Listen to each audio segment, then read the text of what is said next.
वैशाली।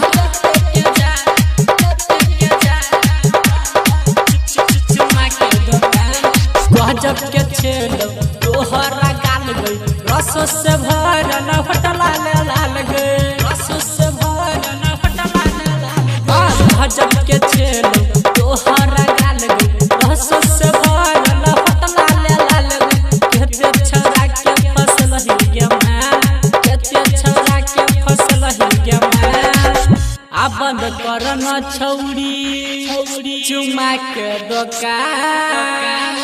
अन तो चला जतई गे केते के जा आ बंद करना छौरी चुमा के दुकान अन तो चला जतई गे केते के जान आ बंद करना छौरी चुमा के दुकान न तो चला जतई गे केते के जान। Mix by DJ Mohan mobile Charapati. Music director Tuntun Babu Salha Hajipur Vaishali.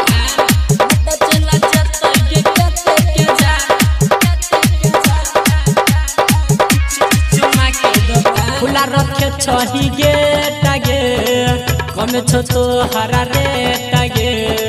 तोहर सामान बड़ी सस्ता गे इहे से धर छोरा रसता गे इहे से धर छोरा रसता गे खुला रखे छही गे टागे कमे छो तो हरा रे टागे तोहर सामान बड़ी सस्ता गे इहे से धर छोरा रसता गे एते तू हमारा बात क्या मान एते तू हमारा बात क्या मान आ बंद करन छौरी चुमा के दुकान अन तो चला जतई गे केते के जान आ बंद करन छौरी चुमा के दुकान अन तो चला जतई गे केते के जान आ बंद करन छौरी चुमा के दुकान न तो चला जतई गे केते के जान।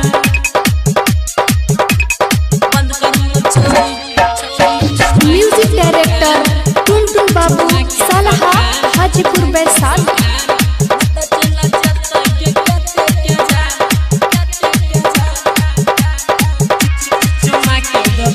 छही 1 2 3 में लले हो छोरा तोरा फ्री में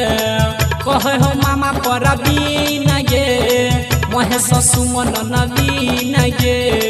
मोहे ससुमन नवीन गे छही 1 2 3 में लले हो छोरा तोरा फ्री में कहे हो मामा पर बीन गे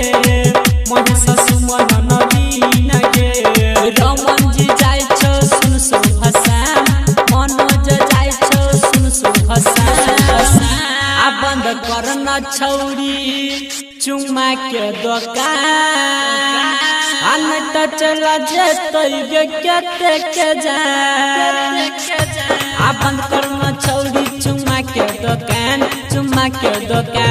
अन तो चला जतई गे केते के जान बंद करन छौरी चुमा के दुकान mix by DJ Mohan mobile चरापटी।